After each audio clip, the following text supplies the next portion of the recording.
సుదీర్ఘ కాలం నుంచి తెలుగు సినిమా పరిశ్రమలో ఉంటూ ఎన్నో విజయవంతమైన చిత్రాలని ప్రేక్షకులకు అందిస్తూ వస్తున్నారు నిర్మాత దిల్ రాజు. రీసెంట్ గా సంక్రాంతి కానుకగా గేమ్ చేంజర్, సంక్రాంతికి వస్తున్నాం వంటి రెండు విభిన్నమైన సినిమాలు ప్రేక్షకులకు అందించారు. వీటిలో సంక్రాంతికి వస్తున్నాం అయితే రికార్డు కలెక్షన్స్ తో ముందుకు దూసుకుపోతోంది. మరికొన్ని రోజుల్లో 200 కోట్ల క్లబ్ లోకి కూడా చేరబోతుంది. ఇప్పుడు హైదరాబాద్ లోని దిల్ రాజు ఇంట్లో ఐటీ అధికారులు సోదాలు నిర్వహిస్తున్నారు. దిల్ రాజు ఇంటితో పాటు నగరంలోని జూబ్లీహిల్స్, బంజారాహిల్స్, కొండాపూర్ వంటి ఏరియాల్లో అధికారులు 55 బృందాలుగా ఏర్పడి సోదాలు జరుపుతున్నారు.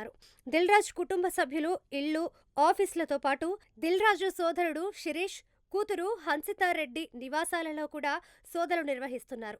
తెలుగు సినిమా పరిశ్రమలో గత కొంతకాలంగా ఐటీ సోదాలు జరగలేదు. అలాంటిది ఇప్పుడు దిల్ రాజు ఇంట్లో జరగడం ఇండస్ట్రీ వర్గాల్ని షాక్ కి గురి చేస్తోంది. Dil Raju film development corporation chairman గా ఉన్న విషయం తెలిసిందే.